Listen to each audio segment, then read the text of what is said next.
O Senhor esteja convosco. Ele está no meio de nós. Proclamação do Evangelho de Jesus Cristo, segundo Lucas. Glória a vós, Senhor.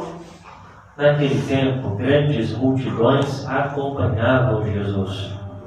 Voltando-se, ele lhes disse: Se alguém vem a mim, mas não se desapega de seu pai e sua mãe, sua mulher e seus filhos, seus irmãos e suas irmãs, e até da sua própria vida, não pode ser o meu discípulo. Com efeito, qual de vós, querendo construir uma torre, não se senta primeiro e calcula os gastos, para ver se tem o suficiente para terminar?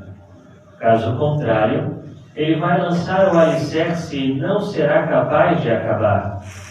E todos os que virem isso começarão a caçoar, dizendo: Este homem começou a construir e não foi capaz de acabar.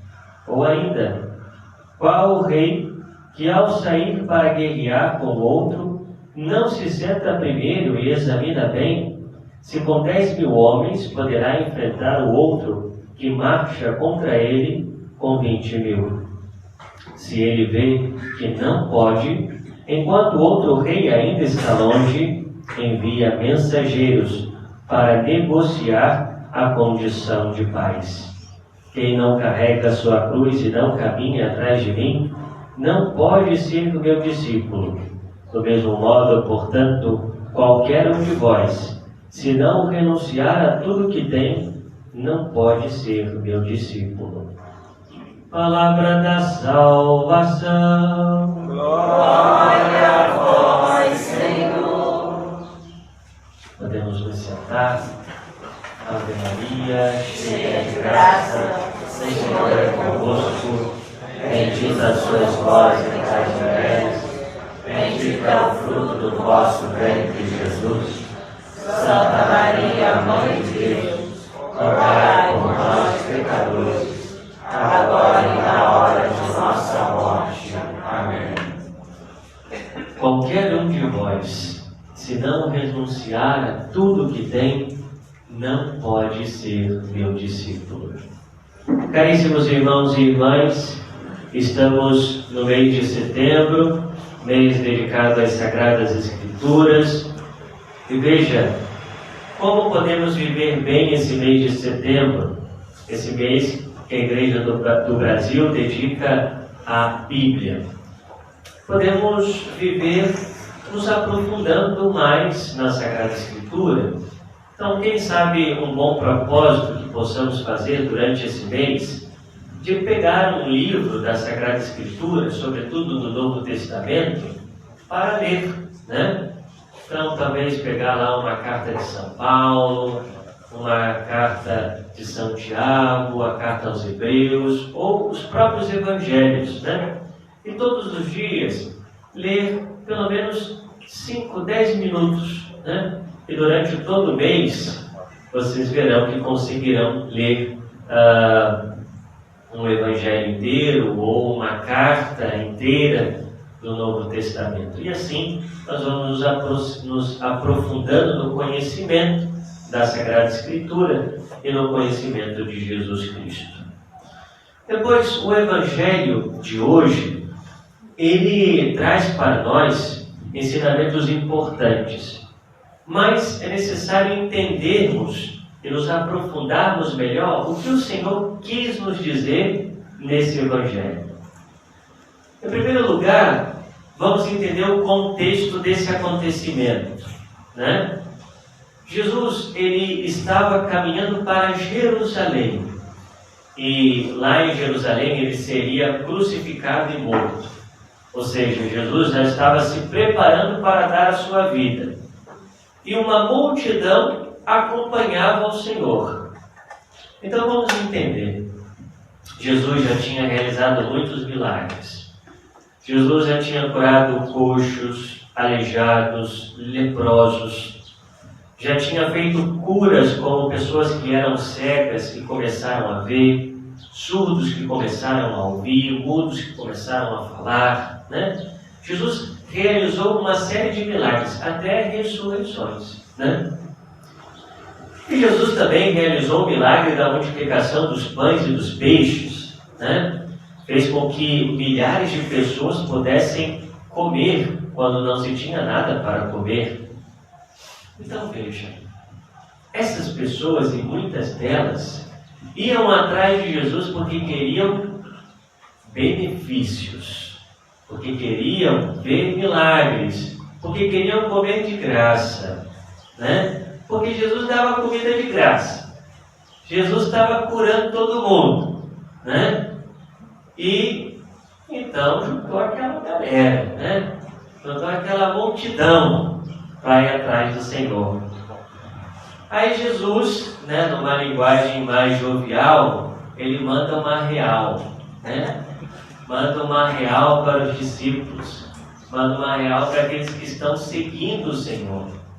Jesus ele vai dizer: olha, se alguém vem a mim, mas não se desapega de seu pai e de sua mãe, sua mulher e seus filhos, seus irmãos e suas irmãs, até da sua própria vida, não pode ser meu discípulo. E Jesus vai continuar: quem não carrega a sua cruz e não caminha atrás de mim, não pode ser meu discípulo. Por último, Jesus diz: do mesmo modo, portanto, qualquer um de vós, se não renunciar a tudo o que tem, não pode ser meu discípulo. Veja, essa palavra não pode ser meu discípulo é quase que um refrão do Evangelho, parece 3 vezes. Então Jesus, se nós não nos desapegarmos dos nossos parentes, não podemos ser seus discípulos. Se não carregamos a cruz, não podemos ser seus discípulos. Se não renunciamos a tudo aquilo que temos, não podemos ser seus discípulos. Então, a primeira coisa que devemos entender aqui é esse não pode que Jesus fala. O que Jesus quer dizer com isso que não pode? Veja, o sentido é de não poder, que não se tem poder para seguir Jesus. Porque quando nós olhamos para a língua original, onde foi escrito o Evangelho, tem uma palavra lá que é a palavra dinamis, que nos lembra dinamite, né? Ou seja, poder, força.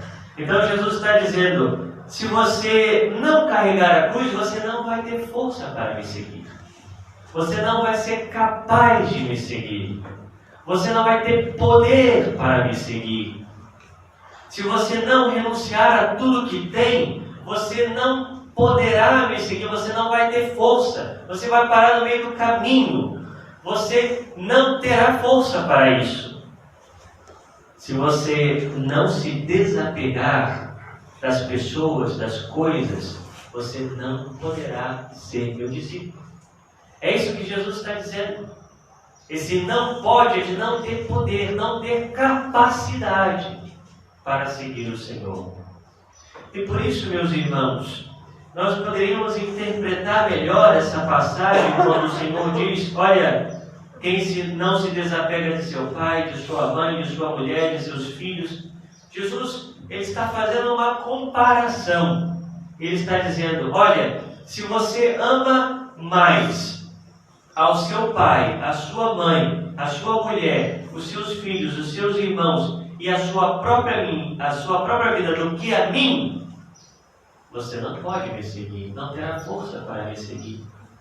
Jesus está dizendo: o amor a Deus precisa estar em primeiro lugar.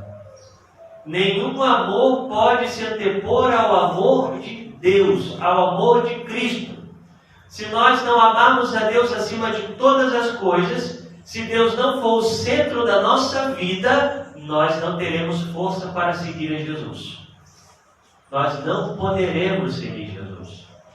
Se nós não formos capazes de carregar a cruz de cada dia, se não formos capazes de aceitar as contrariedades, os sofrimentos da vida unidos a Jesus, não poderemos seguir o Senhor, não teremos forças. Se nós não renunciarmos a tudo aquilo que temos, não vamos ter forças para seguir o Senhor. O Senhor no centro da nossa vida. Mas como que a gente pode meditar e tratar sobre isso na prática, né? Porque, de fato, nós precisamos colocar no centro da nossa vida o Senhor. Mas o que isso significa? Significa, meus irmãos, que quando nós amamos a Deus acima de tudo, quando Deus é o centro, quando Deus é o primeiro da nossa vida, todos os outros amores da nossa vida estarão ordenados para Deus. Ou seja, o amor do esposo, o amor da esposa, o amor do filho, o amor da filha, o amor do pai, o amor da mãe, estará ordenado pelo amor que temos primeiro a Deus. E por isso nós vamos amar as pessoas da maneira certa. Quando Jesus diz, olha, é preciso desapegar dessas pessoas, Jesus não está dizendo que nós não devemos amar essas pessoas, que devemos rejeitá-las, não. Jesus está dizendo que nós devemos nos apegar totalmente a Ele. Nós devemos amá-lo acima de todas as coisas. E assim nós vamos amar os outros da maneira certa. Vamos amar os outros por amor a Deus. Não vamos colocar as pessoas no lugar de Deus. Porque às vezes nós idolatramos pessoas, né? É claro, tem pessoas que idolatram políticos, pessoas que idolatram cantores e cantoras, que idolatram tal e qual, como se fossem deuses, né? Que fazem de tudo para se encontrar com essas pessoas, né? Ah, vai ter um show de não sei quem aí, né? Lá do estrangeiro, aí vai um monte de molecada lá acampar no lugar. Ficar uma semana lá para ter os primeiros lugares do show, né? Você idolatra. Faz desse cantor, dessa cantora, um Deus. Porque é como se fosse o tudo da vida, né? Aí quando a gente pede para o povo ficar 1 hora diante do Santíssimo Sacramento, eu tenho muita coisa para fazer. É muita coisa, não posso, né? Mas para ir para Rock in Rio, não, tem que conseguir o ingresso, nem que eu tenho que trabalhar a semana inteira, sem parar. Onde que está Deus na nossa vida? Em que lugar está Deus? Né? Padre, semana passada, não pude ir à missa, padre. Não deu, sabe? Não deu mesmo. Por que não deu? Chegou uma visita lá em casa, eu fiquei meio sem graça, né? De falar que eu ia para a missa. Então você coloca a pessoa na frente de Deus. Não é capaz de colocar Deus em primeiro lugar. O meu sonho é ter aquela tal profissão, né? E aí a pessoa se acaba de estudar. Estuda de dia, estuda de madrugada, e tal, e faz concurso aqui, faz concurso lá, e esquece de Deus. Como se Deus tivesse que ficar lá em último lugar. Porque o mais importante é você ter um lugar na sociedade. O mais importante é você ter uma boa profissão. E às vezes os pais, né, impulsionam isso. Não, você tem que ter isso, você tem que ser alguém na vida. Mas o pai e a mãe não é capaz de dizer, procura Deus primeiro. Reza primeiro, procura a missa. Vai comungar, vai confessar. Cuida da sua alma, cuida da vida eterna. E tudo virá como acréscimo. Mas não deixe de cuidar do seu estudo, da sua profissão, de tal. Mas Deus tem que ficar em primeiro lugar. Não vai viver como um pagão. Vive como cristão. Veja, meus irmãos, colocar Deus em primeiro lugar. Porque o meu namorado, ele é tudo para mim, a minha namorada é tudo para mim, né? E às vezes a vida do namoro, a vida do noivado é uma vida de pecado, porque se propõe a viver no pecado e permanecem no pecado. E aí eu estou idolatrando o namorado e a namorada, estou deixando Deus de lado. Estou deixando Deus em segundo e terceiro lugar. Ou quando nós achamos que a nossa opinião, a nossa vontade tem que estar acima da vontade de Deus. Eu digo a Deus o que é melhor para mim. Soberba. E eu idolatro a mim mesmo. Né? Não. Portanto, meus irmãos, façamos esse exame de consciência. Qual é o lugar de Deus na minha vida? Deus está no centro da minha vida? É necessário que nós façamos esse exame de consciência para que, de fato, observemos se podemos seguir ao Senhor, se temos força, se temos capacidade para seguir o Senhor. E se percebemos que não temos, se percebemos que toda hora e tantas vezes colocamos Deus em segundo plano, é necessário pedir ao Senhor: Senhor, dai-me a força, dai-me a graça, para que o Senhor seja o centro da minha vida. Dai-me, Senhor, a graça para que eu ame acima de todas as coisas, que nenhum amor possa se antepor ao amor a Ti, que de fato eu possa amar todas as pessoas por amor a Ti, e todas as coisas que eu tenho por amor a Ti. E assim, Senhor, eu poderei ser seu discípulo. Dai-me, Senhor, a Tua graça, pois sem Ti eu nada posso fazer. Louvado seja o nosso Senhor Jesus Cristo. Para sempre seja louvado.